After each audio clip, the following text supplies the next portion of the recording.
ప్రియులారా, మీలో ఎంతమంది ఆత్మీయమైన జీవితాన్ని మీరు జీవిస్తున్నారు? మీరు ఆత్మీయ జీవితాన్ని జీవిస్తున్నాను అనడానికి మీకున్నటువంటి గుర్తులేంటి? మీరు ఆత్మీయులు అని ఎవరైనా మిమ్మల్ని చూసి అన్నారా ఇదివరకు? మీరు మంచి ఆత్మీయులండి అని ఎవరైనా మీ జీవితాన్ని చూసి ఇదివరకు ఎవరైనా అన్నారా? చాలామంది మనలో నిజమైన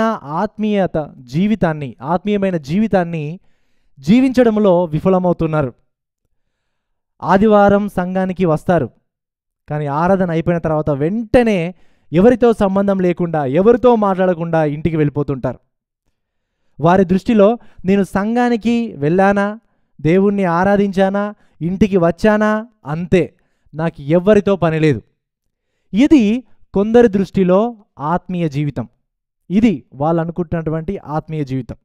మరికొందరు ఏమనుకుంటారంటే వారి ఆత్మీయ జీవితాన్ని గురించి, నేను సంఘానికి వెళ్ళను, ఇంట్లోనే ఉంటాను, ప్రార్థన చేసుకుంటాను, వాక్యం చదువుకుంటాను, దేవుడు నేను అంతే, ఎవరు లేకున్నా పర్లేదు.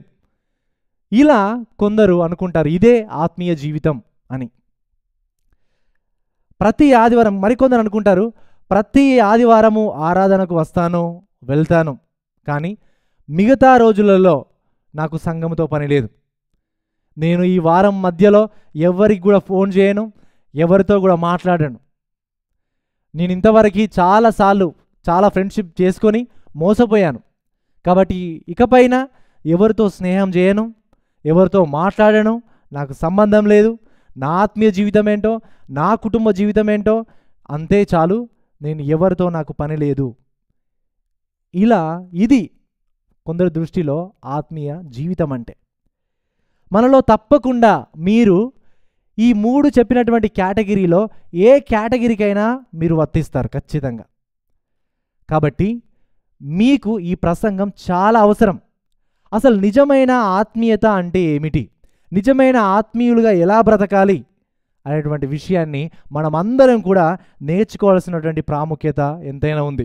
నా యొక్క ఆశ ఏంటంటే ఈరోజు ప్రసంగం అంతటిలో మీరు నిజముగా ఆత్మీయ జీవితాన్ని జీవిస్తున్నారా లేదా అనే విషయాలని మీకు తెలియజేసి, మిమ్మల్ని ఛాలెంజ్ చేసి, మిమ్మల్ని ప్రోత్సహించి, మిమ్మల్ని కరెక్ట్ చేసి, మీకు కనువిప్పును కలగజేసి నిజమైన ఆత్మీయ జీవితం ఇలా ఉంటుంది అని తెలియజేయాలనే ఉద్దేశంతో ఈరోజు వాక్యాన్ని నేను బోధించబోతున్నాను. ప్రియులారా, గలతీయులు రాసిన పత్రిక 6వ అధ్యాయము 1 నుంచి 2 వచనాలు. గలతీయులు రాసిన పత్రిక 6వ అధ్యాయము 1 నుంచి 2 వచనాలు ఈ విధంగా ఉంది. సహోదరులారా, ఒకడు ఏ తప్పిదంలోనైనను చిక్కుకునే యెడల ఆత్మ సంబంధులైన మీలో ప్రతివాడు తానును శోధింపబడునేమో అని తన విషయమై చూచుకొనుచు సాత్వికమైన మనసుతో అట్టివానిని మంచి దారికి తీసుకొని రావలెను. ఒకని భారములనొకడు భరించి ఈలాగు క్రీస్తు నియమమును పూర్తిగా నెరవేర్చుడి. ప్రియులారా, గమనించండి, మొదటి వచనంలో మనం చూసినట్లయితే ఆత్మ సంబంధులైన మీలో అంటే ఈ యొక్క 2 వచనాలలో ప్రాముఖ్యంగా పౌలు గారు ఆత్మ సంబంధులు అంటే ఆత్మీయుల గురించి ఆయన మాట్లాడుతున్నాడు. ఈ ఆత్మీయుల గురించి మాట్లాడుతూ ఈ ఆత్మీయులు చేసేటువంటి 2 పనులు లేదా ఈ ఆత్మీయులకు ఉండేటువంటి 2 గుర్తులని ఆయన తెలియజేస్తున్నాడు. ఈ యొక్క వచన భాగాల్లో మనం చూస్తే నిజమైన ఆత్మీయులకు లేదా నిజమైన ఆత్మీయతకి 2 గుర్తులు మనం చూడబోతున్నాం. చూడండి, మొదటి గుర్తు మొదటి వచనంలో చూస్తే నిజమైన ఆత్మీయత తప్పిదములో పడిపోయిన వారిని మంచి దారికి తీసుకొని వస్తుంది. రెండవది, నిజమైన ఆత్మీయత వేరొకరి భారములను భరిస్తుంది. ఇది 2వ వచనంలో చూస్తాం. మొదటిది చూద్దాం. నిజమైన ఆత్మీయతకి మొదటి గుర్తు ఏంటనంటే నిజమైన ఆత్మీయత తప్పిదములో పడిపోయిన వారిని మంచి దారికి తీసుకొని వస్తుంది. ఇది మొదటి వచనంలో చూస్తే ఈ విధంగా ఉంది. సహోదరులారా అంటే ఇక్కడ సహోదరులారా అంటే కేవలం సహోదరులారా అని కాదు. ఈ వాక్యం కేవలం సహోదరులకే వర్తిస్తుందని కూడా కాదు. ఇక్కడ ఈ సహోదరులారా అనే ఒక పదంలో, గ్రీక్ పదంలో సహోదరి అనే విషయం కూడా ఇంక్లూడ్ అయి ఉంది. అంటే ఈ యొక్క మాట అపొస్తలుడైన పౌలు గారు సహోదరులకు మాట్లాడుతున్నాడు. సహోదరులారా అని పౌలు గారు అనడంలో పౌలు గారు గలతీ ప్రాంతంలో ఉన్న వారి పట్ల ఎంత ప్రేమ కలిగి ఉన్నాడో, ఎంత పట్టింపు కలిగి ఉన్నాడో మనకు అర్థమవుతుంది. ఈ సహోదరులారా అనే పదానికి అర్థం ఏంటంటే లిటరల్గా my beloved brothers and sisters అని అంటున్నాడు. అంటే నా ప్రియాతి ప్రియమైన సహోదరి సహోదరులారా అనే విషయాన్ని ఆయన తెలియజేస్తున్నాడు. అంటే అపోస్తులైన పౌలు గారు గలతీలో ఉన్నటువంటి సంఘస్థుల పట్ల చాలా ప్రేమ కలిగి, పట్టింపు కలిగి ఈ మాటలని ఆయన తెలియజేస్తున్నాడు. చూడండి, ఒకడు ఏ తప్పిదములోనైనను, అంటే తప్పిదం అంటే ఏ పాపంలోనైనను, ఏ బలహీనతలోనైనను, ఏ శోధనలోనైనను చిక్కుకుని ఎడల, అంటే పడిపోయిన ఎడల, పాపంలో ఉన్న ఎడల, ఆత్మ సంబంధులైన మీలో, అంటే ఆత్మ సంబంధులు అంటే విశ్వాసులు లేదా రక్షింపబడిన వాళ్ళు, దేవుని యొక్క ఆత్మను కలిగి ఉన్న వాళ్ళు, ఆత్మీయులు. మనం గడిచిన ప్రసంగంలో మనం చూసాం, 5వ అధ్యాయంలో మనం చూస్తే నిజమైన విశ్వాసి శరీర కార్యములను అసహించుకుంటాడు. శరీర కార్యములు ఆయనలో ఉండవు, కానీ ఆత్మ ఫలము ఆయనలో ఉంటుంది. ఆత్మ ఫలములో ఉన్నటువంటి లక్షణాలను కూడా చూసాం. ఆ లక్షణాలన్నీ కూడా ఆ వ్యక్తిలో ఉంటాయి అని మనం చూసాం కదా. సో ఇప్పుడు ఆత్మ ఫలము కలిగి ఉన్న వ్యక్తిలో ఏ విధంగా ఉంటాడు, ఆ వ్యక్తి ఏ విధంగా ఉంటాడు అంటే ఈ వచనాల్లో 6వ అధ్యాయం మనం చూస్తుంటాం. అంటే ఆత్మ ఫలము కలిగేటటువంటి వ్యక్తి ఏ విధంగా ఉంటాడు, ఆత్మ ఫలము గల ఒక నిజమైన ఆత్మీయుడు ఏ విధంగా ఉంటాడు, ఆయనలో ఏ లక్షణాలు ఉంటాయి అనే విషయాన్ని మనం ఈ వచనంలో మనం చూస్తాం. అయితే ఈ గలతీ ప్రాంతంలో ఉన్నవాళ్ళు ధర్మశాస్త్రాన్ని పాటించడం ద్వారా రక్షింపబడతాము అని నమ్ముతూ, ధర్మశాస్త్రాన్ని పాటించడం ద్వారా మాత్రమే నేను ఆత్మీయునిగా ఉంటాను అని కూడా నమ్ముతున్నారు. అందుకనే ధర్మశాస్త్రంలో ఉన్నటువంటి ఆచార సాంప్రదాయాలను కానీ, సున్నతిని కానీ వాటిని పాటిస్తూ దీని ద్వారా నాకు ఆత్మీయత వస్తుంది అని అనుకుంటున్నారు. అందుకనే వీరి యొక్క ఆత్మీయత ధర్మశాస్త్ర సంబంధమైనటువంటి ఆత్మీయత. కానీ ఈ ఆత్మీయత నిజమైన ఆత్మీయత కాదు. ఎవరైతే క్రీస్తు మీద ఆధారపడి ఉంటారో, కృప ద్వారానే రక్షింపబడతారో వారి యొక్క ఆత్మీయత క్రీస్తు కేంద్రీకృత ఆత్మీయత. ప్రియులారా, మనం చూస్తే ఈ యొక్క రెండు ఆత్మీయతల మధ్య భేదాన్ని చూస్తే, ధర్మశాస్త్ర సంబంధమైనటువంటి ఆత్మీయత ఎప్పుడు కూడా స్వయం మీదనే ఆధారపడి ఉంటుంది. నా మీదనే, నేను ఇలా బ్రతుకుతాను, ఇలా బ్రతికాను, నేను మంచిగా బ్రతికాను కాబట్టి నేను ఆత్మీయంగా ఉంటున్నాను అని అనుకుంటారు. నేను ధర్మశాస్త్రాన్ని పాటిస్తున్నాను కాబట్టే నేను మంచిగా ఉన్నాను అని అనుకుంటారు. కానీ క్రీస్తు కేంద్రీకృత ఆత్మీయత నేను మంచిగా ఉండడం కాదు, ఇతరులు కూడా మంచిగా ఉండాలి, నేను మంచిగా ఉన్నానంటే క్రీస్తు మాత్రమే కారణం అని క్రీస్తు కేంద్రీకృత ఆత్మీయత అనుకుంటారు కలిగి ఉన్నవారు. ధర్మశాస్త్ర సంబంధమైన ఆత్మీయత నా జీవితానికి నేనే బాధ్యుణ్ణి అని అనుకుంటారు. కానీ క్రీస్తు కేంద్రీకృతమైన ఆత్మీయత ఇతరుల యొక్క ఆత్మీయ జీవితానికి కూడా నేనే బాధ్యుణ్ణి అని క్రీస్తు కేంద్రీకృత ఆత్మీయత గలవారు ఈ విధంగా అనుకుంటారు.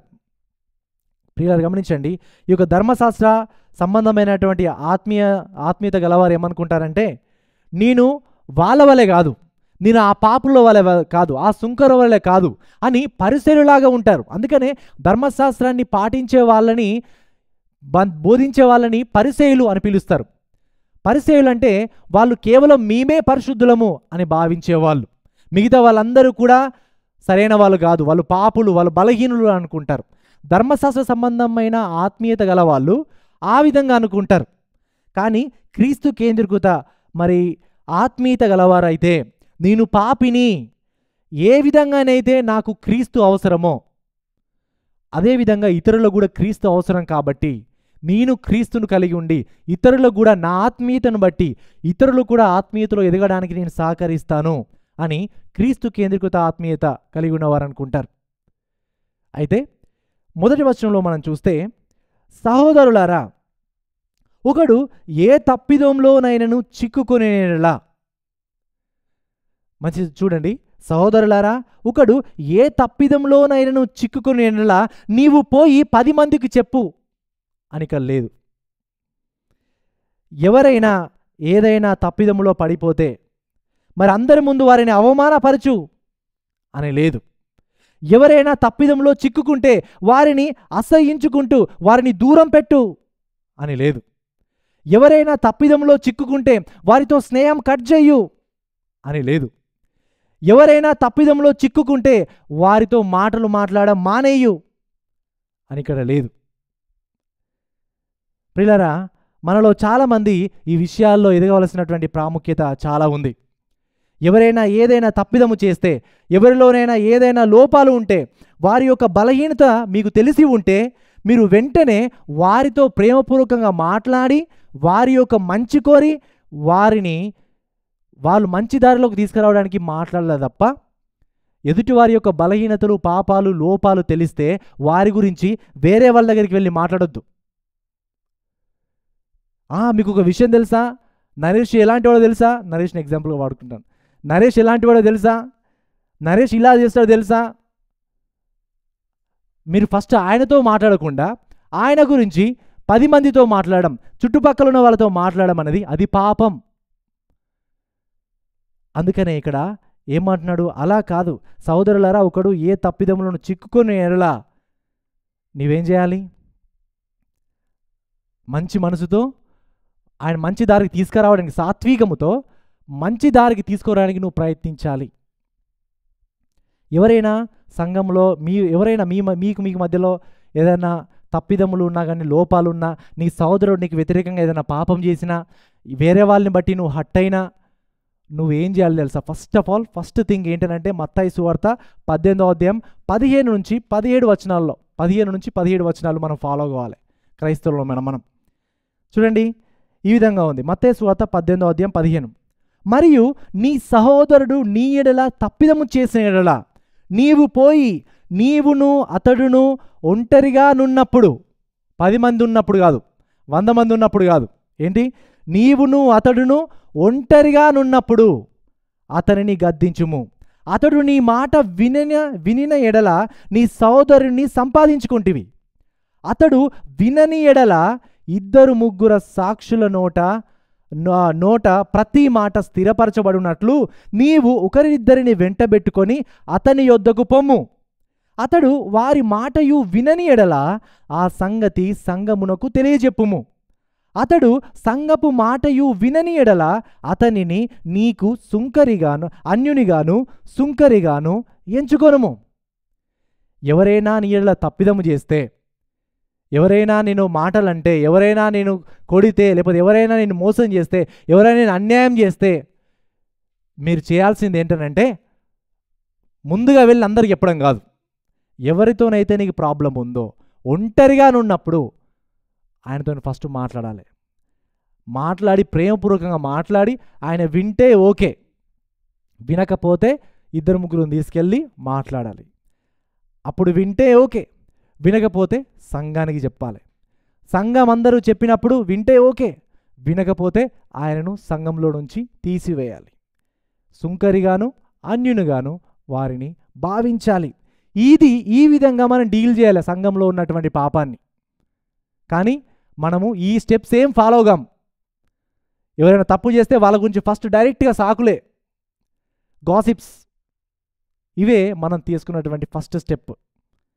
ప్రియులారా, మనలో మార్పు రావాలి. వాక్యం నేర్చుకున్న కొలది వాక్యానుసారంగా మన జీవితాలు మారుతూ ఉండాలి. ఈ విధంగా బైబిల్లో ఉన్నటువంటి పద్ధతిని మన అనుదిన జీవితాల్లో మనము అన్వయించుకోవాలి. ప్రియులారా, ఎవరైనా తప్పిదంలో పడిపోయినప్పుడు వారిని సరిచేస్తున్నప్పుడు గుర్తుంచుకోవాల్సినటువంటి ఇంకో విషయం ఏంటి తెలుసా? ఎవరైనా నిన్ను సరిచేస్తుంటే నువ్వెవరు నన్ను సరిచేయడానికి? నీ జీవితం నీది, నా జీవితం నాది అని కూడా అనొద్దు. ఎవరైనా ప్రేమపూర్వకంగా సాత్వికముతో మన యొక్క బలహీనతలను, తప్పులను చెబుతుంటే సాత్వికముతో మనం తీసుకొని రిసీవ్ చేసుకోవాలి. తప్పైతే వాక్యానుసారంగా అది మనం తప్పు చేస్తుంటే తప్పకుండా సాత్వికముతో దాన్ని రిసీవ్ చేసుకోవాలి. నువ్వెవరు నాకు చెప్పడానికి అని అనొద్దు. సాత్వికంతో రిసీవ్ చేసుకొని మన పాపాలను, లోపాలను కట్టుకోవాలి తప్ప మళ్ళీ నువ్వే నాకు చెప్తావా అని వాళ్ళ మీద కోపాలు పెట్టుకోవద్దు. ఆయన నన్ను ఇట్లా అన్నాడు అని మళ్ళీ వాళ్ళ మీద కోపాలు మనం పెట్టుకోవద్దు. మన మంచి కోరే మనకు చెప్పారు కాబట్టి, వాక్యానుసారమైన విషయాలే మనకు చెప్పారు కాబట్టి సాత్వికముతో దాన్ని స్వీకరించాలి, కానీ నెగిటివ్గా మన దాన్ని తీసుకోవద్దు. ఓకేనా? సో ఈ విషయాన్ని కూడా మనం గమనించాలి. ప్రేమపూర్వకంగా సరిచేయాలి. ప్రేమపూర్వకంగా సరి చేసినప్పుడు సాత్వికముతో దానిని అంగీకరించాలి. మంచి మనసు కలిగి అంగీకరించాలి. కోపాలు, తాపాలు, లేకపోతే ద్వేషాలు, కక్షలు ఇలా పెట్టుకోవద్దు. ఓకేనా?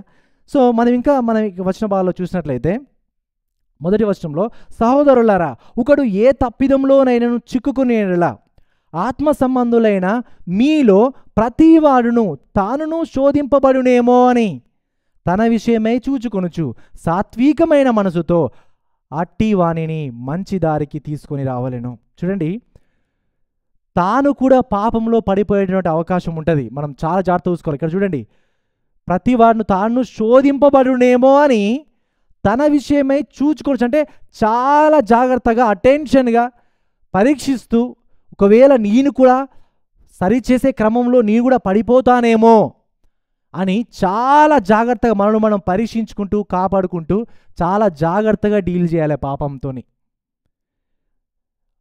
ఇక్కడ మనం గమనించినట్లయితే ఎవరైనా పాపంలో పడి ఉంటే అసలు నువ్వు ఆ పాపం ఎట్లా చేశావు?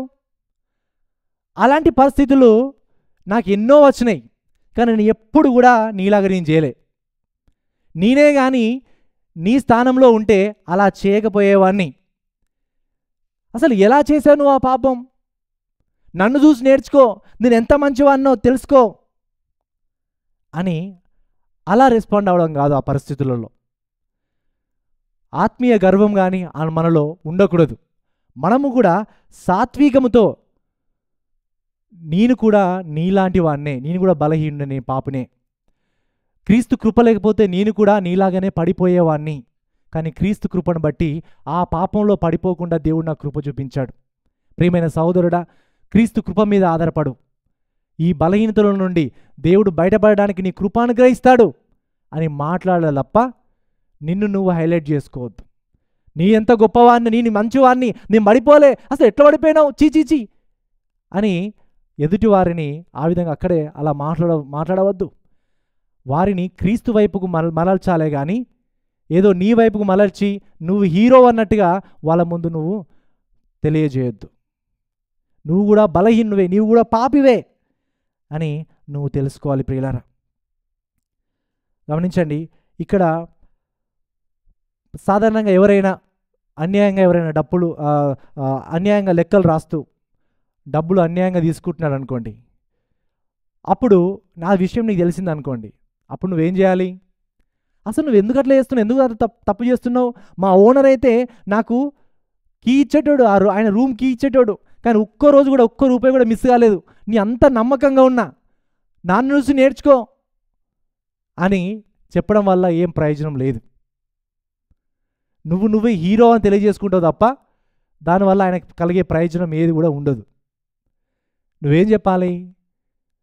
నిజంగా దొంగతనం చేయడం అది తప్పు, దేవుని దృష్టికి అది పాపము.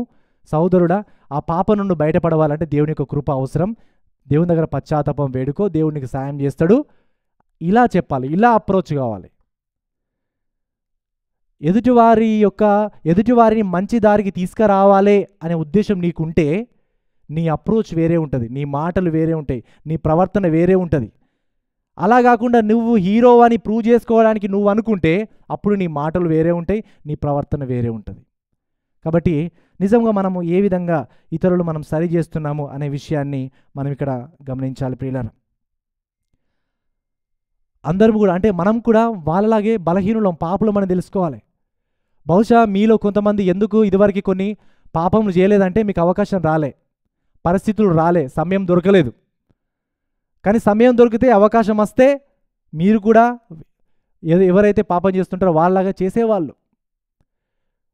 మీకు సమయం దొరకకపోవచ్చు, మీకు పరిస్థితులు అలా మీకు ఉండకపోవచ్చు, కానీ మీరు కూడా పాపులే, మీరు కూడా బలహీనులే, మీరు కూడా పాపంలో పడిపోతారు. మీకు దేవుని యొక్క కృప అవసరం. మీకు దేవుని యొక్క కృప ఎంత అవసరమో ఎదుటివారు బలహీనులైన వారికి కూడా దేవుని యొక్క కృప అవసరం. కాబట్టి ఎదుటివారి పట్ల సాత్వికమైన మనసును కలిగి ఉండాలి. మొదటి వచనంలో మనం చూస్తే చివరి మాటలో మొదటి వచనంలో, సాత్వికమైన మనసుతో అట్టి వానిని మంచి దారికి తీసుకొని రావలెను. మంచి దారికి తీసుకొని రావలెను అంటే మూలార్థాలు ఏంటనంటే రిపేర్ చేయు, అంటే ఏదో ఫర్ ఎగ్జాంపుల్ ఇంకో విషయం చెప్పాలంటే, విరిగిన ఎముకని దాన్ని రైట్ ప్లేస్లో పెడితే ఎలానైతే కోలుకుంటుందో అలా ఈ మాట ఆ గ్రీక్లో ఎగ్జాక్ట్గా వాడబడిన పదం, విరిగిన ఎముకని మళ్ళీ సరి చేస్తే ఎలానైతే మళ్ళీ కోలుకుంటుందో అలా కోలుకోవడానికి మంచి దారికి తీసుకొని రావాలి అని చెప్తున్నాడు. అట్టి వారిని మంచి దారికి తీసుకొని రావాలి. వాళ్ళు కోలుకోవడానికి, వాళ్ళు సరి కావడానికి వాళ్ళని సరి చేయాలి, వారి మంచి దారికి తీసుకొని రావాలి అని ఇక్కడ చెప్తున్నాడు. పిల్లరా, తప్పిదంలో చిక్కుకున్న వ్యక్తిని మంచి దారికి తీసుకొని రావాలనే ఉద్దేశంతోనే ఆ వ్యక్తిని మనము సరి చేయాలి. చాలామంది ఎవరైనా తప్పిదము చేస్తే లేదా తప్పుగా మాట్లాడితే ఏం చేస్తారంటే, మనం చేసేది 10 మంది ముందు ఈయన బలహీనుడు నేను బలవంతుణ్ణి అని ప్రూవ్ చేసుకోవడానికి 10 మంది ముందు సరి చేస్తారు. ఎందుకు 10 మంది సరి చేస్తారంటే, ఆయన వీక్ నేను స్ట్రాంగ్ అని తెలియజేయడానికి. కొంతమంది ఏ ఉద్దేశంతో సరి చేస్తారంటే, నీకు ఏ జ్ఞానం లేదు, నువ్వు అజ్ఞానివి, నాకు జ్ఞానం ఉంది, చూసినావా నేను ఎట్లా మాట్లాడుతున్నా, నేను ఎలా చెప్తున్నా, నువ్వు అజ్ఞానివి నేను జ్ఞానిని అని వాళ్ళ జ్ఞానాన్ని ప్రూవ్ చేసుకోవడానికి ఎదుటివారి యొక్క పాపాన్ని సరి చేస్తారు. అంటే ఎదుటివారి యొక్క బలహీనతలను సరి చేయడానికి మోటివ్ ఏంటనంటే, ఆ వ్యక్తిని మంచి దారికి తీసుకొని రావడం కాదు, తాను ఎంత జ్ఞానవంతుడో ఎదుటివారికి తెలియజేయడానికి, తాను ఎంత ఫూలిషో ఇతరులకు తెలియజేయడానికి ఉద్దేశంతో సరి చేస్తారు. ప్రియులారా, ఇలాంటి సరి చేసేటువంటి విధానం కూడా మనకు అలాంటి ఉండొద్దు. ఎదుటివారిని మనం ఎందుకు సరి చేయాలంటే, ఎదుటివారు క్రీస్తులో బలపడడానికి మంచి దారికి తీసుకొని రావడనే ఉద్దేశంతోనే సరి చేయాలి తప్ప, ఇతరులు నిన్ను మెచ్చుకోవడానికి, నీ జ్ఞానం ప్రూవ్ చేసుకోవడానికి, నీ టాలెంట్ ప్రూవ్ చేసుకోవడానికి నువ్వు ఇతరులను సరి చేయొద్దు. చాలాసార్లు నువ్వు కూడా పడిపోతావు, జాగ్రత్తగా చూసుకో అని ఎందుకంటున్నాను ఇక్కడ వాక్యము. ఇలా చేస్తున్న క్రమంలో ఎదుటివారు పాపంలో పడిపోతున్నప్పుడు, తప్పిదంలో పడిపోయినప్పుడు ఆ వ్యక్తిని మంచి దారికి తీసుకొని వచ్చే క్రమంలో బహుశా నీవు గర్వంగా బిహేవ్ చేస్తావు కావచ్చు, నువ్వు ఏం చేస్తావంటే వారి గురించి సాకులు చెప్తావు కావచ్చు, నిన్ను నమ్మి వాళ్ళు మీతో పంచుకున్న విషయాలని నువ్వు ఇతరులతో చెప్తావు కావచ్చు, నీలో గర్వం, కోపం ఇవి పెరిగిపోతాయి కావచ్చు. కాబట్టి నువ్వు పడిపోతావేమో, చాలా జాగ్రత్తగా నిన్ను నువ్వు కాపాడుకో ఈ సరిచేసే క్రమంలో. ఎందుకంటే నువ్వు కూడా బలహీనుడివే, నువ్వు కూడా పాపివే. గర్వంలో పడకుండా, కోపం ఆ వ్యక్తి మీద పెంచుకోకుండా నువ్వు చాలా జాగ్రత్తగా, నువ్వు పడిపోతావేమో జాగ్రత్తగా నిన్ను నువ్వు కాపాడుకో అని చెప్తున్నాడు. అందుకనే సాత్వికమైనటువంటి మనసుతో, ప్రేమతో ఆ వ్యక్తితో మాట్లాడాలి. సామెతలు 15వ అధ్యాయం మొదటి 2 వచనాల్లో ఈ విధంగా ఉంది, మృదువైన మాట క్రోధమును చల్లార్చును, కోపించు మాట నొప్పించు మాట కోపమును రేపును. జ్ఞానుల నాలుక మనోహరమైన జ్ఞానాంశములు పలుకును, బుద్ధిహీనుల నోరు మూఢవాక్యములు కుమ్మరించును. ప్రియులారా, మృదువైన మాట క్రోధమును చల్లారుస్తుందంట. అందుకనే మన మాట ఎప్పుడు మృదుగా ఉండడానికి ప్రయత్నించాలి. కొట్టేటట్టు మాట్లాడద్దు, ప్రేమపూర్వకంగా, హృదయపూర్వకంగా మనం మాట్లాడడానికి ప్రయత్నించాలి. క్రోధమును చల్లార్చునంట మృదువైన మాట, కానీ నొప్పించు మాట కోపమును రేపును. సరి చేస్తున్నప్పుడు, వేరే వాళ్ళ యొక్క తప్పిదమును సరి చేస్తున్నప్పుడు, నువ్వు అటెండ్ చేసినావు, అది మంచిది కాదు, నీకు బుద్ధి లేదా, ఇలా సరి చేసినావు అనుకో, ఎదుటి వ్యక్తి మారతాడా? ఎదుటి వ్యక్తి ఆ మాటలు తీసుకుంటాడా? ఏమొస్తుంది? కోపం వస్తుంది, మళ్ళీ కోపం వస్తుంది కదా. నువ్వు ఆ వ్యక్తిని ఇంకా మరలా కోపం రేపిస్తున్నావు తప్ప ఆ వ్యక్తి మారడానికి నువ్వేం సహకరించట్లేదు. అందుకనే మనం వేరే వాళ్ళని సరి చేసేటప్పుడు మృదువుగా మాట్లాడాలి, ప్రేమగా మాట్లాడాలి, సాత్వికముతో మనం మాట్లాడాలి. అందుకనే మీరు సరి చేసేటప్పుడు మీ మాట, మీ బిహేవియర్, మీ ప్రవర్తన చాలా జాగ్రత్తగా చూసుకోవాలి, లేకపోతే మీరు పడిపోయే అవకాశం ఉంటుంది. అయితే మనం పాపంలో పడిపోయినప్పుడు, తప్పుదమ్ములో పడిపోయినప్పుడు ఎవరైనా మనలను మంచి దారికి తీసుకొని రావడానికి ప్రేమపూర్వకంగా మనతో మాట్లాడుతూ మనం సరి చేస్తున్నప్పుడు తప్పకుండా మనం తీసుకోవాలి. ఎవరైనా బ్రదర్ అది కొంచెం మిస్టేక్ అయింది, దయచేసి మరి ఇంకోసారి అలా చేయకండి. లేకపోతే మీ ఆ మాట మీరు తప్పుగా ఆ మాట మీరు కొంచెం కోపంగా అన్నారు. కోపం కాదు, కొంచెం మృదుగా మాట్లాడాలి. ఇలాంటివి ఎవరైనా మాట్లాడుతున్నప్పుడు చెప్పినప్పుడు, అవునా బ్రదర్, ఓ థ్యాంక్ యూ బ్రదర్, నేను మార్చుకుంటాను, నేను నేర్చుకుంటాను, నేను సరి అవుతాను అని మాట్లాడాలి. అలా కాకుండా మనం డిఫెండ్ చేసుకోవడం కానీ, లేకపోతే నువ్వెవరు నాకు చెప్పడానికి అని అనడం కానీ, ఇవేం కూడా మనం చేయొద్దు. అది సరైనదైతే సాత్వికంతో స్వీకరించాలి. సామెతలు 27:6 మేలును కోరి స్నేహితుడు గాయములు చేయును, పగవాడు లెక్కలేనని ముద్దులు పెట్టును. మంచి స్నేహితుడైతే నీ మేలును కోరి ఆయన నీకు గాయం చేస్తాడు, అంటే నీ సరి చేస్తాడు. నీ హృదయానికి కొంచెం కఠినంగా అనిపించవచ్చు, ఆయన నీ యొక్క ప్రవర్తన సరి చేస్తున్నప్పుడు, నీ బిహేవియర్ని సరి చేస్తున్నప్పుడు, నీ మాటలను సరి చేస్తున్నప్పుడు అది కొంచెం నీ హృదయానికి కొంచెం కఠినంగా అనిపించవచ్చు, గాయం కావచ్చు. కానీ అది మంచిదే. అది వాక్యానుసారమైన కౌన్సిల్ అయితే అది మంచిదే. కానీ పగవాడు లెక్కలేనని ముద్దులు పెడతాడు, కానీ నీ పాపములు నీ లోపములు చెప్పడు. నువ్వు పాపం చేస్తున్నా అది పాపం అని చెప్పడు. నీ పక్కనే ఉంటాడు, నీతో పాటే ఉంటాడు, కానీ అది పాపం చెప్పడు. నువ్వు నశించిపోవడం చూస్తూ ఉంటాడు, నీ నాశనమే కోరుకుంటాడు. అలా ఉండొద్దు.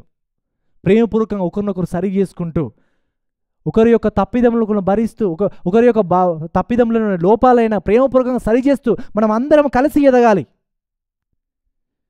ప్రియులారా, మనమందరం బలహీనులమే, మనందరి కూడా బలహీనతలు ఉంటాయి. కానీ ఆ బలహీనతలను రైట్గా డీల్ చేసుకోవాలి. రైట్గా డీల్ చేసుకోకపోతే కోపాలు వస్తాయి, రైట్గా డీల్ చేసుకోకపోతే గర్వాలు పెరుగుతాయి, రైట్గా డీల్ చేసుకోకపోతే సంబంధాలు దిగిపోతాయి. అందరం బలహీనులమే, అందరికీ లోపాలు ఉంటాయి, అందరికి కూడా పాపం చేస్తుంటారు. కానీ రైట్గా డీల్ చేయాలి, వాక్యానుసారం డీల్ చేసుకోవాలి. మనం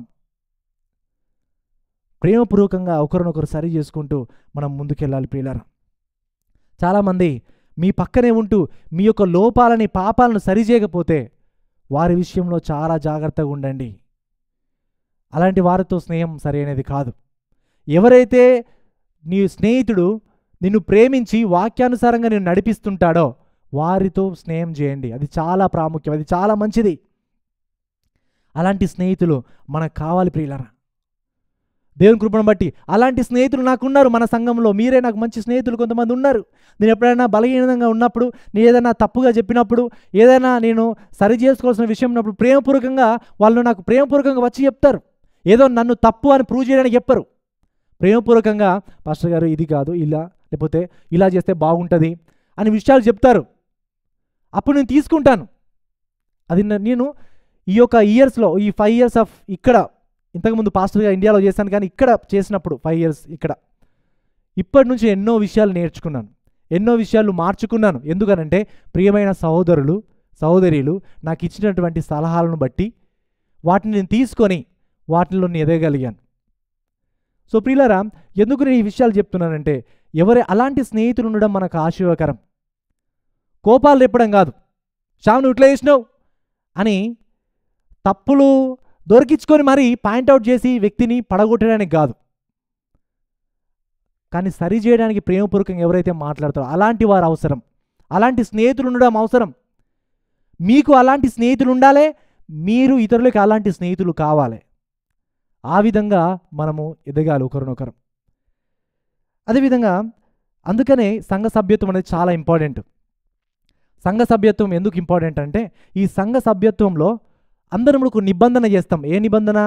సంఘంలో ఉన్న సభ్యుల పట్ల నేను ప్రేమ కలిగి ఉంటా, వారిని నేను ప్రేమిస్తా, వారిని నేను పట్టించుకుంటా, వారి కోసం నేను ప్రార్థన చేస్తా, వారిని ప్రోత్సహిస్తా, వారు పాపంలో పడిపోతే వాళ్ళని తీసుకొని వస్తా, వాళ్ళ బలహీనతలను నేను బలపరుస్తా అని ఒక నిబంధన తీసుకోవడమే సంఘ సభ్యత్వం అంటే. అందుకనే సంఘ సభ్యత్వము మన సంఘంలో మనం పాటిస్తుంటాం. ప్రియులారా, ఎవరైనా మన ఇంకా సభ్యులుగా కాకపోతే మీరు మాకు తెలియజేయండి, మీ సభ్యులు కావాలనుకుంటున్నామని చెప్తే తర్వాత ఒక మెంబర్షిప్ క్లాస్ ఉంటుంది, ఆ క్లాస్ మీరు తీసుకున్న తర్వాత మిమ్మల్ని మెంబర్స్గా చేయడం జరుగుతుంది. సంఘ సభ్యత్వం అనేది చాలా ప్రాముఖ్యమైన విషయం. ఈ సభ్యత్వం ద్వారా ఒకరి గురించి మనం ఒకరు పట్టించుకోవడం, ప్రేమించడం, ప్రార్థన చేయడం అనేది ఎక్కువగా మనం చేయగలుగుతాం. ఇది మొదటి విషయం. మొదటి విషయం ఏంటి? ఎవరైనా తప్పిదములో పడిపోతే, నిజమైన ఆత్మీయత గలవారు ఎవరైనా తప్పిదములో పడిపోతే ఏం చేస్తారు? వాళ్ళని సాత్వికమైన మనసుతో వారిని మంచి దారికి తీసుకొని రావడానికి ప్రయత్నిస్తారు. ఇది నిజమైన ఆత్మీయుల యొక్క గుణలక్షణం. ఇది మొదటిది. రెండోది చూద్దాం. నిజమైన ఆత్మీయతకి రెండవ గుర్తు, రెండవ వచనం. నిజమైన ఆత్మీయత వేరొకరి భారములను భరిస్తుంది. నిజమైన ఆత్మీయత వేరొకరి భారములను భరిస్తుంది. చూడండి రెండవ వచనం. ఒకని భారములనొకడు భరించి ఈలాగు క్రీస్తు నియమమును పూర్తిగా నెరవేర్చుడి. మీరు అంటారు కావచ్చు, నా స్వంత భారములు మోయడానికే నాకు శక్తి లేదు, ఇంకా వేరే వాళ్ళ యొక్క భారములు మోయాలా? నా స్వంత పనులు చూసుకోవడానికే నాకు సమయం లేదు, ఇంకా వేరే వాళ్ళ యొక్క పనుల కోసం కూడా నా సమయాన్ని నేను కేటాయించాలా? నాకే ఎన్నో కష్టాలు బాధలున్నాయి, ఇంకా వేరే వాళ్ళ కష్టాలు బాధలని పంచుకోవాలా? నా స్వంత ఆత్మీయ జీవితాన్ని కాపాడుకోవడానికే కష్టంగా ఉందంటే ఇంకా వేరే వాళ్ళ యొక్క ఆత్మీయ జీవితాన్ని నేను కాపాడాలా? నా కుటుంబాన్ని చూసుకోవడానికే నాకు కష్టంగా ఉందంటే ఇంకా సంఘ కుటుంబాన్ని చూసుకోవాలా? నేను ఆఫీస్కి వెళ్ళడమే కష్టంగా ఉందనంటే నేను ఇంకా సంఘానికి వెళ్ళాలా? ఆదివారం ఆరాధనకి రావడమే కష్టంగా ఉందనంటే ఇంకా ఫ్రైడే బైబిల్ స్టడీకి వెళ్ళాలా? ఈ విధంగా మనం చాలా అనుకుంటుంటాం, అలా చేస్తాము కూడా. ప్రియులారా, ఎప్పుడు చూసినా మనము మన గురించి ఆలోచిస్తుంటాం. ఎప్పుడు చూసినా మన స్వయం, మన జీవితం, నా కుటుంబం, నా ఉద్యోగం, నా పిల్లలు, నా డబ్బు, నా ఆస్తిపాస్తులు, నా కొరకే ప్రయత్నిస్తు. నీ జీవితం అంతా నువ్వేం చేసినావు? నీ కొరకు నువ్వే బ్రతికినావు, నీ కొరకు నువ్వే ప్రయాసపడినావు. కానీ ఎప్పుడు కూడా దేవుని కొరకు కానీ దేవుని యొక్క పిల్లలకు కానీ ప్రయాసపడినటువంటి సమయం కానీ పని కానీ మీ జీవితంలో, చాలామంది వారి జీవితంలో ఏది కూడా ఉండదు. ఎదుటివారి నుంచి సహాయం ఆశిస్తాం, కానీ ఎదుటి వారికి సహాయం చేయం. అందరూ నన్ను మంచిగా చూసుకోవాలి అని అనుకుంటాం, కానీ మనం ఇతరులను మంచిగా చూసుకోం. ఆపదలో ఉన్నప్పుడు ఎవరైనా నాకు సహకరించాలి అని అనుకుంటాం, కానీ ఎవరైనా ఆపదలో ఉన్నప్పుడు వారికి మనం సహకరించం. ప్రియులారా, ఎవరైనా వచ్చి నన్ను ప్రోత్సహించాలి అని అనుకుంటాం, కానీ ఎప్పుడు కూడా ఎవరైనా బలహీనతలో ఉన్నవారిని వాళ్ళ దగ్గరికి వెళ్ళి మనం ప్రోత్సహించం. అందరూ నన్ను ప్రేమించాలి అని అనుకుంటాం, కానీ ఎవరిని కూడా మనం ప్రేమించం. మరికొందరు ఉంటారు, వారి సమస్యలు గుండా వెళ్తుంటారు, బాధలు గుండా వెళ్తుంటారు, భయంకరమైనటువంటి ఆర్థిక సమస్యలలో వాళ్ళు ఉంటారు, కానీ వారు ఎవరితో పంచుకోరు. సంఘంలో ఉన్నవారితో ఎవరితో పంచుకోరు. ఈవెన్ వాళ్ళ కుటుంబంలో ఎవరైనా చనిపోయినా, ఇంకా వారి భయంకరమైనటువంటి అనారోగ్యంతో ఉన్నా కూడా ఎదుటి వారితో పంచుకోరు. ఇది కూడా సరైనది కాదు.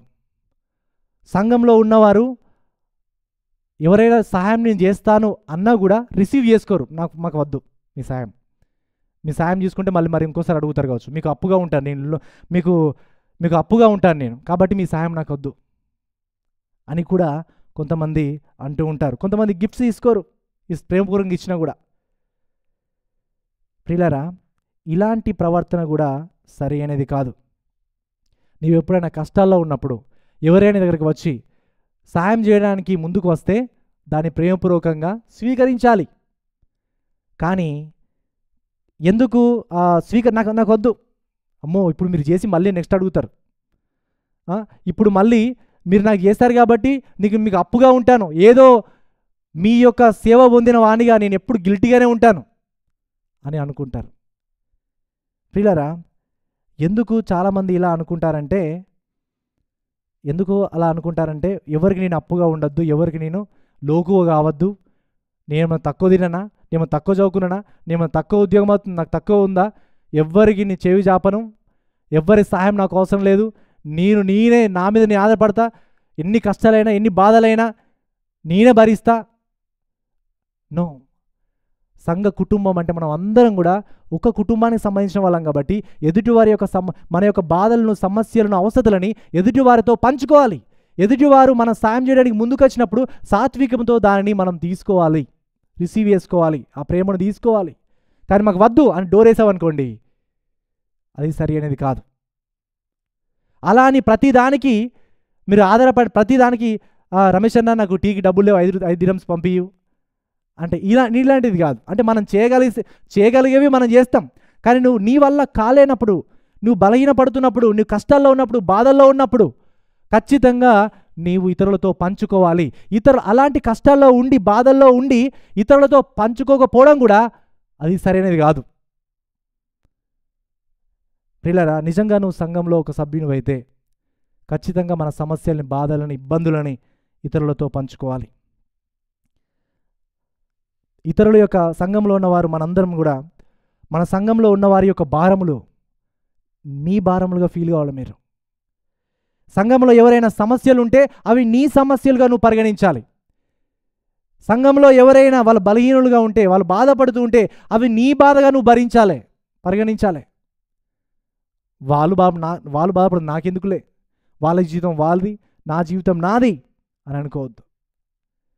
ప్రియులారా, సంఘంలో తోటి సహోదరుడు బాధపడుతున్నప్పుడు నీకు బాధ కలగట్లేదంటే, సంఘంలో తోటి సహోదరుడు కష్టాల్లో ఉన్నప్పుడు నీకు కష్టం అని అనిపించట్లేదంటే, సంఘంలో ఒకరు అనారోగ్యంతో బాధపడుతున్నప్పుడు నీకు ఆదరించాలి అని నీకు అనిపించట్లేదంటే, సంఘంలో ఒకరు డబ్బులు లేక కష్టపడుతూ, తినడానికి కూడా కష్టపడుతూ మరి ఉన్నప్పుడు నీకు వారికి సహకరించాలి అని నీకు అనిపించట్లేదంటే, సంఘంలో ఎవరైనా ఆత్మీయ జీవితంలో బలహీనపడుతున్నప్పుడు నీవు వారిని బలపరచాలి అని నీకు ఆలోచన లేకపోతే, ఎదుటి వారి గురించి నాకెందుకులే, ఎవరి జీవితం వారిది అని నువ్వు అనుకున్నట్లయితే, సంఘంలో ఎవరైనా ఒక ఆదివారం రాకపోయినట్లయితే, వారికి మీరు ఫోన్ చేయకపోయినట్లయితే,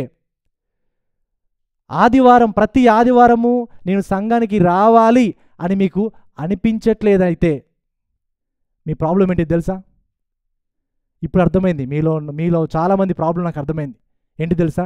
మీరు శరీరానికి అతకబడి లేరు.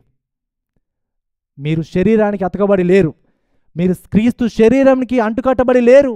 మీరు వేరుగా ఉన్నారు కాబట్టి మీకు ఫీలింగ్స్ ఏర్పడతలేవు, మీకు అఫెక్షన్స్ లేవు. ఎందుకు లేవంటే మీరు సంఘ శరీరానికి అతకబడి లేరు కాబట్టి. కుష్టి రోగం వస్తుంది, ఎలా మెల్లమెల్లగా ఒక్కొక్క వేలు చేతికని వస్తుంది. వచ్చినప్పుడు ఆ స్పర్శ ఏర్పడదు, మెల్లగా అది పాకుతూ శరీరం అంతా ఆ కుష్టి రోగం కానీ ఇవన్నీ కూడా మెల్లగా ఈ పక్షవాతాలు కానీ, కుష్టి రోగాలు కానీ, ఇలాంటి వ్యాధులు కొన్ని ఉంటాయి కదా. సో ఇలా మెల్లమెల్లగా స్ప్రెడ్ అవుతుంది. చాలామంది మీలో చాలామందికి ఈ ఆత్మీయ కుష్టి రోగం వచ్చేసింది ఆల్రెడీ. కాబట్టి మీరు దాని నుంచి తీసేసుకోవాలి. మీరు ఎందుకు ఒకళ్ళ పట్ల ఎందుకు అఫెక్షన్స్, ప్రేమ, పట్టింపు, కనికరం ఎందుకు ఉండట్లేదంటే, మీరు క్రీస్తు సంఘమునకు అతకబడి లేరు. ఆ క్రీస్తు శరీరానికి బయట ఉన్నారు కాబట్టి కొంచెంసేపు కొట్టుకుంటారు, ఆత్మీయ జీవితంలో కొన్ని రోజుల తర్వాత చనిపోతారు. కాబట్టి క్రీస్తు యొక్క శరీరమునకు, అంటగా సంఘమునకు అంటుకట్టబడి ఉండడం, సంఘంలో ఉన్నటువంటి తోటి సోదరులతో ప్రేమ, పట్టింపు, కృప ఇవన్నీ కూడా చూపించడం, ఎఫెక్షన్స్ కలిగి ఉండడం చాలా ప్రాముఖ్యం. నువ్వు క్రీస్తు యొక్క శరీరానికి అతుకబడి ఉంటే ఆటోమేటిక్గా నీకు ఎఫెక్షన్స్ ఉంటాయి. శరీరం బాగా ఉన్నప్పుడు, శరీరంలో ఏదైనా ఒక గాయం అయితే ఆటోమేటిక్గా బాడీ అంతటి కూడా నొప్పి అనిపిస్తుంది. ఒకవేళ నొప్పి అనిపించట్లేదంటే అయిపోయింది, ఏదో కుష్టి రోగమో లేకపోతే నీ స్పర్శ కోల్పోతున్నావు మెల్లమెల్లగా అని నువ్వు అర్థం చేసుకోవాలి. కాబట్టి మీలో ఎంతమందికి సంఘం పట్ల ప్రేమ, పట్టింపు, నీ తోటి సోదరుల పట్ల ఎంతమందికి ఉంది? ఒకవేళ లేకపోయినట్లయితే మీకు మెల్లమెల్లగా మీరు స్పర్శను కోల్పోతున్నారు, మెల్లమెల్లగా మీరు ఆ డేంజర్లోకి వెళ్ళిపోతున్నారని మీరు చాలా జాగ్రత్తగా మీరు తెలుసుకోవాలి. ప్రియులారా, 1 కొరింథీయులకు రాసిన పత్రిక 12వ అధ్యాయం 12వ వచనం నుంచి ఈ విధంగా ఉంది. చూడండి, ఏలాగు శరీరము ఏకమై ఉన్నను అనేకమైన అవయవములు కలిగి ఉన్నదో, ఏలాగు శరీరం యొక్క అవయవములన్నీ అనేకములై ఉన్నను ఒక శరీరమై ఉన్నవో, అలాగే క్రీస్తు ఉన్నాడు. ఏలైనగా యూదులమైన, గ్రీకు దేశస్థులమైన, దాసులమైన, స్వతంత్రులమైన మనమందరము ఒక శరీరములోనికి ఒక ఆత్మయందే బాప్తిజం పొందితిమి. మనమందరము ఒక ఆత్మను పానము చేసిన వారమైతిమి. శరీరం ఒక్కటే అవయవములుగా ఉండక అనేకమైన అవయవములుగానున్నది. నేను చెయ్యి కాను గనుక శరీరములోని దానను కానని పాదము చెప్పినంత మాత్రాన శరీరములోనిది కాకపోలేదు. మరియు నేను కన్ను కాను గనుక శరీరంలోని దానను కానని చెప్పినంత మాత్రాన శరీరంలోనిది కాకపోలేదు. శరీరం అంతయు కన్నైతే వినుట ఎక్కడా? అంతయు వినుట అయితే వాసన చూచుట ఎక్కడా? అయితే దేవుడు అవయములలో ప్రతి దానిని తన చిత్త ప్రకారము శరీరంలో ఉంచెను. అవన్నీ ఒక శరీరమైతే, ఒక అవయవమైతే శరీరం ఎక్కడా? అవయవములు అనేకమైనను శరీరం ఒకటే. కనుక కన్ను చేతితో నీవు నాకు అక్కర్లేదని చెప్పజాలదు, తల పాదములతో మీరు నాకు అక్కరలేదని చెప్పజాలదు. అంతేకాదు శరీరం యొక్క అవయములలో మరి ఏవి బలహీనములుగా కనబడునో అవి మరి అవశ్యములే. శరీరంలో ఏ అవయములు ఘనత లేనివని తలంతుమో ఆ అవయములను మరీ ఎక్కువగా ఘనపరచుచున్నాము. సుందరములు కాని మన అవయములకు ఎక్కువైన సౌందర్యము గలదు. సుందరములైన మన అవయములకు ఎక్కువగా సౌందర్యం అక్కరలేదు. అయితే శరీరములో వివాదము లేక అవయవములు ఒకదానికొకటి ఏలాగూ పరామర్శించుకొనులాగున దేవుడు తక్కువ దానికే ఎక్కువ ఘనత కలగజేసి శరీరమును అమర్చియున్నాడు. 26వ వచనం చూడండి. కాగా ఒక అవయవము శ్రమపడునప్పుడు అవయములన్నీ దానితో కూడా శ్రమపడును. ఒక అవయవము ఘనత పొందినప్పుడు అవయములన్నీ దానితో కూడా సంతోషించును. అటువలే మీరు క్రీస్తు యొక్క శరీరమై ఉండి వేరువేరుగా అవయములు ఉన్నారు. ఎవరండి ఇక్కడ మీరు అంటే? సంఘము. మీరు క్రీస్తు యొక్క శరీరమై ఉన్నారు, కానీ మనం అందరం కూడా వేరువేరు అవయములై ఉన్నాము, శరీర భాగాలమై ఉన్నాము. కాబట్టి ఎలాంటి పట్టింపు, ఎలాంటి ప్రేమ అనేది ఉండాలి. శరీరంలో దేనికి ఏ అవయవమైన గాయం అయితే మనకు కూడా నొప్పిగా ఉంటుంది. మరి సంఘంలో ఎవరైనా బాధపడితే మనం బాధపడుతున్నామా? సంఘంలో ఎవరైనా సంతోషిస్తే వారితో కలిసి మనం సంతోషిస్తున్నామా అనేది మనం పరిశీలన చేయాలి. మీరు శరీరానికి అంటుకట్టబడి ఉంటే ఈ ఫీలింగ్స్ మీకు చెప్పకుండా ఉంటాయి. ఈ ఫీలింగ్స్ మీకు లేదు అని అంటే మీరు శరీరానికి అంటుకట్టబడలేరు అని మనం అర్థం చేసుకోవాలి ప్రియులారా. అదేవిధంగా మనం చూసినట్లయితే ఈ యొక్క ఎందుకు ఇలాంటి ఫీలింగ్స్ ఉంటాయి, ఎందుకు మనం ఇలా అంటుకట్టబడి ఉండాలంటే మనం అందరికీ తండ్రి ఒక్కడే. మనం అందరం కూడా ఒకే కుటుంబం, మనది క్రీస్తు కుటుంబం. మనందరం కూడా ఒకటే రక్తం, అది క్రీస్తు రక్తం.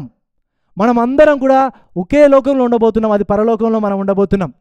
ఒకరోజు ఏ విధంగానైతే ఈరోజు ఇప్పుడు క్రైస్ట్ కమిటీ తెలుగు చర్చిలో ఏ విధంగా అయితే ఇట్లా కలుసుకొని మనం మాట్లాడుతున్నామో, ఒకరోజు పరలోకంలో కూడా మనం అందరం కూడా ఒకరినొకరు చూసుకుంటూ శాశ్వత కాలం యుగయుగములు మనం అందరం కూడా సావాసం చేయబోతున్నాం. ఈ ఆదివారం ఏ విధంగానైతే ఇక్కడ కూడుకుని మనం ఆరాధన చేస్తున్నామో ఇలాంటి ఆరాధననే ఒకరోజు మనం పరలోకంలో కూడా చేయబోతున్నాం. అందుకనే ఇప్పుడు ఇక్కడ కొంతకాలం వరకు మాత్రమే మనము సోదరులుగా మనం బ్రతకగలుగుతాం ఇక్కడ ఈ భూమి మీద. కానీ మన యొక్క స్నేహం, మన యొక్క ప్రేమ ఎండ్ కావు, కంటిన్యూ ఇన్ హెవెన్. అక్కడ మనం కంటిన్యూ చేస్తూ ఉంటాం. అర్థమవుతుందా? కాబట్టి ఇక్కడ ఉన్నప్పుడే ఆ ప్రేమ, ఐక్యత, సమాధానాన్ని పెంచుకుందాం. ఒకరినొకరితో ఒకరు ప్రేమ, ఐక్యత, సమాధానం వీటిని పెంచుకొని ఆ పరలోకంలో కంటిన్యూ చేద్దాం మళ్ళీ. ప్రియులారా, ఆ విధంగా మనము పురికొల్పుకోవాలి. చూడండి 2వ వచనంలో, ఒకని భారములను ఒకడు భరించి ఈలాగు క్రీస్తు నియమమును పూర్తిగా నెరవేర్చుడి. భరించడం అంటే ఇక్కడ పదాన్ని గ్రీక్లో ఈ పదానికి అర్థం ఏంటంటే ఎక్కువ కాలం వరకు ఓపిక కలిగి ఉండడం, ఎక్కువ కాలం వరకు మోయడం అని అర్థం. అంటే భరిస్తూ ఉండాలి, ఒకనొక భారములు కూడా భరిస్తూ ఉండాలంటే పేషెన్స్ ఉండాలి, వాళ్ళ పట్ల దీర్ఘశాంతాన్ని చూపించాలి. మనం ఎన్ని మాటలు ఇంకెన్నిసార్లు పడతారు? 1, 2. ఆమె నన్ను పదే తిరుగుతుంది, ఇంకా పడతానా? ఎన్నిసార్లు సాయం చేస్తారు? ఇదివరకే 3-4 సార్లు చేశాను, ఇంకా చేయనా? ఇంకా ఎన్నిసార్లు ఓర్చుకోవాలి? 5 సంవత్సరాల నుంచి ఓర్చుకుంటున్నా, ఇంకా ఓర్చుకోవాలా? పిల్లరా, ఇది కాదు, ఓర్చుకోవాలి, సహించాలి. నేను ఇంకా వదిలిపెట్టాను, నేను ఇక అయిపోయింది, ఇక ఇంకా అయిపోయింది, లాస్ట్ 5 సార్లు అనుకున్నా, 5వసారి దాటిపోయింది, అంతే, అవుట్ అని మనము నిర్ణయం తీసుకుంటాం. కానీ వాళ్ళు సోదరులైతే, నీ తోటి సోదరులైతే క్రీస్తునందు, వారి పట్ల నువ్వు దీర్ఘశాంతం చూపించాలి. క్రీస్తు నీ పట్ల ఏ విధంగా అయితే దీర్ఘశాంతం చూపెడుతున్నాడో నీవు వారి పట్ల దీర్ఘశాంతం చూపించాలి. నిన్న మీరు చేసిన ఆలోచనలకి, మీరు చేసిన పాపానికి ఈరోజు మీరు ఉండకపోయేవాళ్ళు. దేవుడు కఠినంగా ఉంటే మీ పట్ల, దేవుడు మీకు తీర్పునిస్తే నిన్న చేసిన పనులకి ఈరోజు మీరు ఉండకపోయేవాళ్ళు. ఈరోజు మీరు ఉన్నారంటే కారణం ఏంటి తెలుసా? దేవుడు మీ పట్ల దీర్ఘశాంతాన్ని చూపెడుతున్నాడు. మనము కూడా మన తోటి సోదరుల పట్ల దీర్ఘశాంతాన్ని చూపించాలి. క్రీస్తు నిన్న ఏ విధంగానైతే క్షమిస్తున్నాడో నీవు ఇతరులను ఆ విధంగా క్షమించాలి. క్రీస్తు నిన్ను ఏ విధంగా అయితే ఓర్చుకుంటున్నాడో, సహిస్తున్నాడో, నీవు ఇతరులను ఆ విధంగా ఓర్చుకోవాలి, సహించాలి, భరించాలి. దీనికి ప్రేరేపకం క్రీస్తు మాత్రమే కావాలి. నువ్వు క్రీస్తును చూస్తే ఇలాంటి మోటివ్ వస్తుంది. నువ్వు క్రీస్తుని చూడకపోతే మాత్రం నీలో గర్వం, స్వార్థం, కోపం, పగలు పెరిగిపోతాయి. కాబట్టి క్రీస్తును చూడడం నేర్చుకోండి. ప్రియులారా, మనం చూసినట్లయితే ఇంతకీ ఒకరినొకడు అంటే ఎవరు ఇక్కడ? అంటే ఒకరినొకడు అనే పదానికి ఇప్పుడు అపోస్తలుడైన పౌలు మాట ఉద్దేశం ఏంటంటే సంఘంలో ఉన్నటువంటి వారు, సంఘ సభ్యులు. ఒక విధంగా చెప్పాలంటే ఒకరినొకడు, మీ సంఘంలో ఉన్న సభ్యులు ఒకరినొకరు వారి యొక్క భారములు మీరు మోయండి అని ఇక్కడ చెప్తున్నాడు. ప్రియులారా గమనించండి, ఈ అబుదాబిలో ఉన్నటువంటి క్రైస్తవులందరి పట్ల నేను శ్రద్ధ కలిగి ఉండలేను. ఈవెన్ నాకు పేర్లే తెలియదు. మన సంఘంలో ఉన్న పేర్లే నాకు తెలుసు, ఇంకా వేరే క్రైస్తవుల పేర్లు నాకు తెలియదు. వారిని నేను ప్రేమించలేను, వారి కోసం నేను ప్రార్థన చేయలేను, వారిని నేను ప్రోత్సహించలేను. అది అసాధ్యం కాదు. కానీ ఇవన్నీ ప్రాక్టీస్ చేయడానికి ఎక్కడ సాధ్యమవుతుంది అని అంటే మన సంఘంలో సాధ్యమవుతుంది. మన సంఘంలో ఉన్న వారి గురించి మనం ప్రార్థించవచ్చు, పేరున మనం ప్రార్థించవచ్చు. వాళ్ళ యొక్క బలహీనతల్లో మనం బలపరచవచ్చు, వారి అవసరతో తెలుసుకొని వారికి సహకరించవచ్చు. అందుకనే సంఘ సభ్యత్వం అనేది చాలా ఇంపార్టెంట్. సంఘ సభ్యత్వం తీసుకుంటే మన సంఘంలో ఉన్నవారు ఏ విధంగా ఉన్నారు, ఎవరు ఏ సమస్యలు గుండా వెళుతున్నారు, ఎవరిని ఏ విధంగా నేను ప్రార్థించాలి, ఏ విధంగా ప్రోత్సహించాలి, ఏ విధంగా బలపరచాలి అనేది మనకు అర్థమవుతుంది సంఘ సభ్యత్వంలో ఉంటే. అందుకనే ఇక్కడ మనము ఒకరినొకడు అనే పదాన్ని పౌలు గారు ఇక్కడ వాడారు. చూడండి, ఇంకా లాస్ట్ ఫ్రేజ్, ఈలాగు క్రీస్తు నియమమును పూర్తిగా నెరవేర్చుడి. ఇంతకీ క్రీస్తు నియమం అంటే ఏంటి?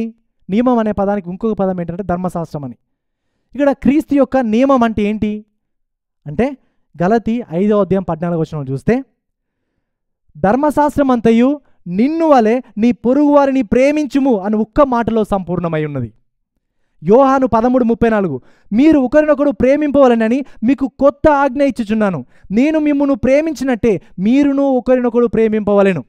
రోమీయులకు రాసిన పత్రిక 13:8, ఒకరినొకడు ప్రేమించుట విషయములో మరి తప్పేమియు ఒకరినొకడు ప్రేమించుట విషయంలో తప్ప మరి ఏమియు ఎవనికి అచ్చి ఉండవద్దు, పొరుగు వారిని ప్రేమించువాడే ధర్మశాస్త్రము నెరవేర్చువాడు. క్రీస్తు నియమం ఏంటండి? నిన్ను వల్ల నీ పొరుగు వారిని ప్రేమించడమే క్రీస్తు యొక్క నియమము. ఒకని యొక్క భారములు ఒకడు మోయడం ద్వారా క్రీస్తు యొక్క నియమాన్ని మనం పాటిస్తాం, క్రీస్తు యొక్క ధర్మశాస్త్రాన్ని మనం పాటిస్తాం. సున్నతి చేసుకోవడం కాదు, ఆచార సంప్రదాయాలు పాటించడం ద్వారా ధర్మశాస్త్రాన్ని పాటించడం కాదు.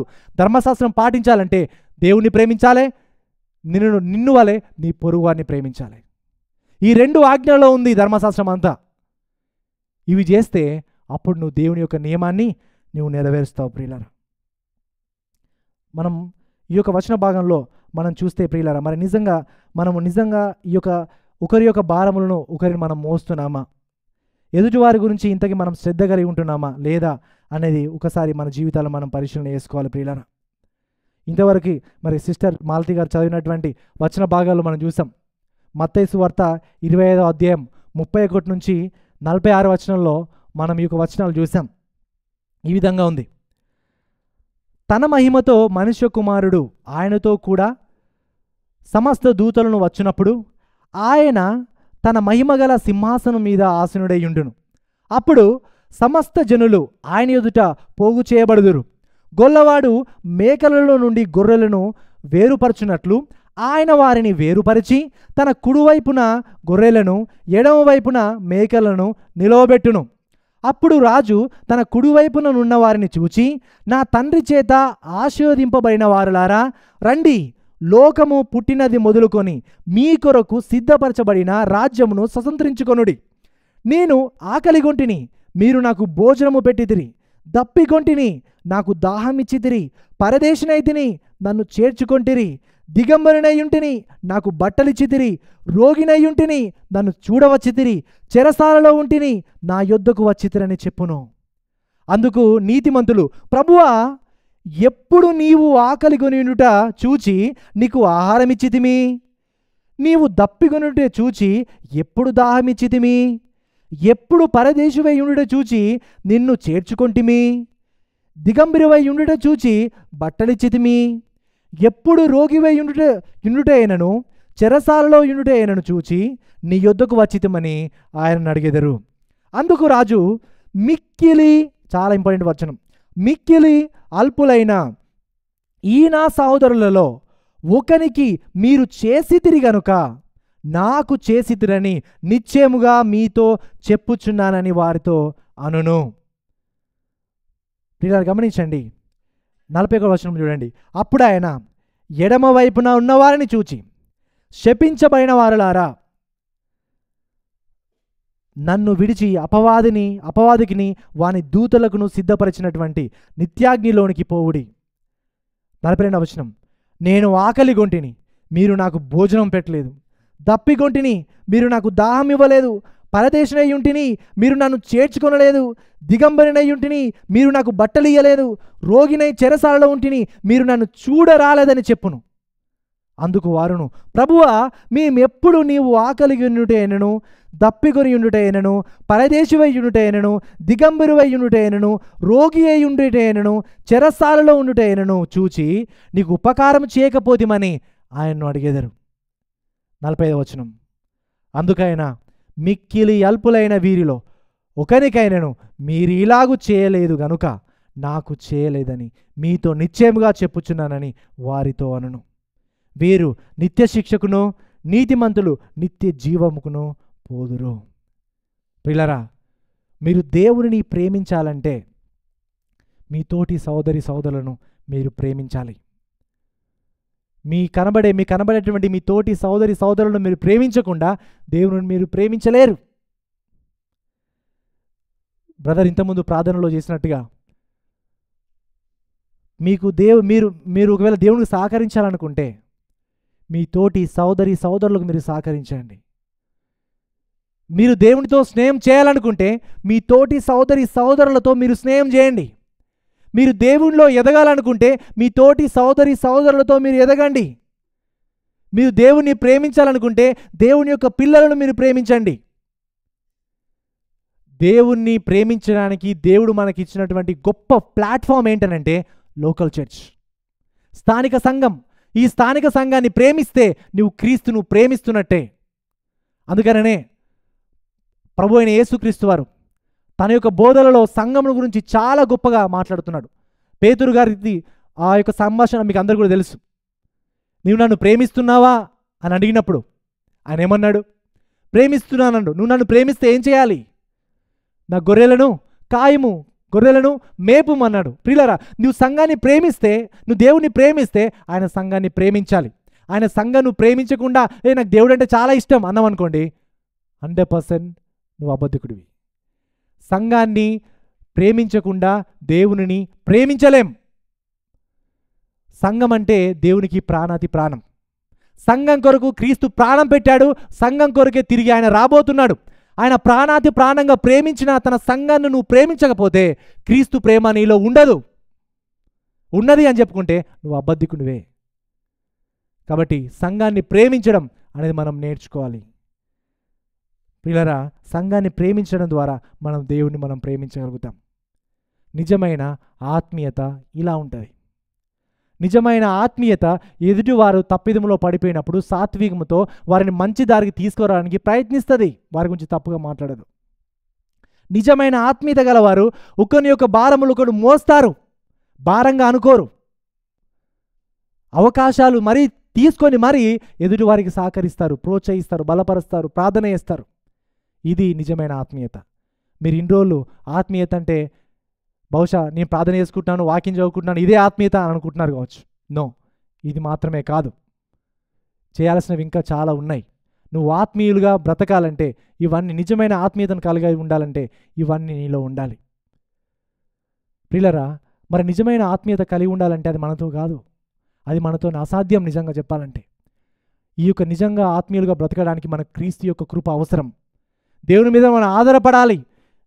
దేవా నేను ఆత్మీయంగా బ్రతకడానికి, నేను పరిశుద్ధతను కాపాడుకోవడానికి, ఎదుటివారి యొక్క పరిశుద్ధతను నేను కాపాడడానికి, ఎదుటివారి యొక్క భారమును నేను మోయడానికి, ఎదుటివారిని ప్రోత్సహించడానికి దేవాని కృపను దయచేయండి అని ప్రార్థన చేయాలి. దేవుని మీద ఆధారపడాలి. అలా అయితే మనము నిజంగా ఆత్మీయులుగా ఉండగలుగుతాం.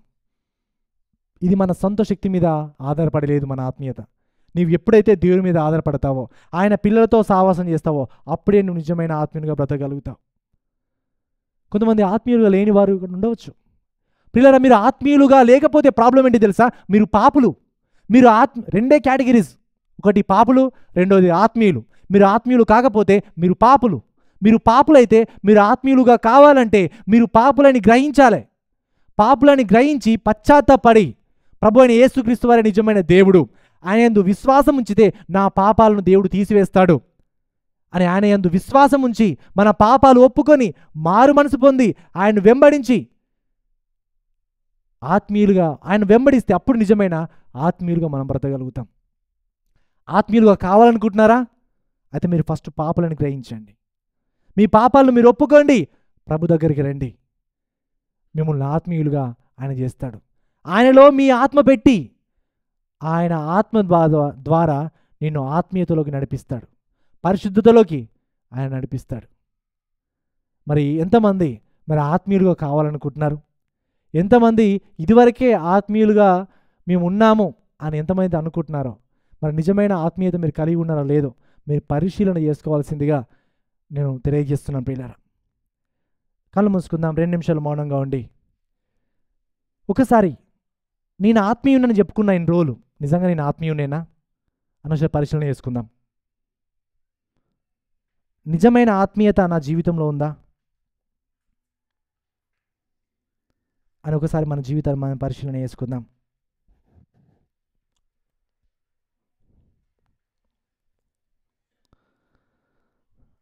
ప్రియులారా, నిజముగా చాలాసార్లు మనం మోసం చేసుకుంటున్నాం. సంఘానికి వస్తున్నాను, వెళ్తున్నాను, ప్రార్థన చేసుకుంటున్నాను, వాక్యం చదువుతున్నాను, అంతే నాకు సరిపోతుంది, వేరే వాళ్ళతో నాకు అవసరం లేదు, సంబంధం లేదు అని అనుకుంటున్నాం కావచ్చు. నో, మీరు ఆత్మీయులైతే మనకు మన తోటి సహోదరులు అవసరం. క్రైస్తవ జీవితం అంటే వ్యక్తిగత జీవితం కాదు. క్రైస్తవ జీవితం అంటేనే అందరము కలిసి బ్రతికే జీవితం. We need one another. మనకు ఒకరొకరు అవసరం మన ఆత్మీయ జీవితంలో. ఆత్మీయులు లేకపోతే మనం ఆత్మీయతలో ఎదగలేం. ఆత్మీయులు లేకపోతే నీవు ఆత్మీయుని కాలేవు. ఆత్మీయులతో సావాసం, ఆత్మీయులతో సంబంధం చాలా అత్యున్నతమైనది. ఒకసారి మన జీవితంలో మనం పరిశీలన చేసుకొని దేవుని దగ్గర పశ్చాత్తాపం వేడుకుందాం. నిజమైన ఆత్మీయత నాలో ఉందా? ఎదుటివారి యొక్క లోపములను, పాపములను నేను ఏ విధంగా డీల్ చేస్తున్నాను? వారి పట్ల కోపం పెంచుకుంటున్నానా, లేదా సాత్వికంతో వారిని మంచి దారికి తీసుకొని రావడానికి నేను ప్రయత్నిస్తున్నానా? నా సంఘంలో తోటి సహోదరులు బాధపడుతున్నప్పుడు నాకు బాధ కలుగుతుందా? బాధ కలగట్లేదంటే నేను సంఘంతో అంటుకట్టబడలేను అని మనం అర్థం చేసుకోవాలి. మన జీవితాల్లో మనం పరిశీలన చేసుకుంటూ ప్రభు వల్లలో మనం పాలుభాగస్తులు అవుదాం. 2 నిమిషాలు మౌనంగా ఉండి, అందరూ లేచి నిలబడి 2 నిమిషాలు మౌనంగా ఉండి ఈ యొక్క ప్రభు వల్లను మనం తీసుకుందాం.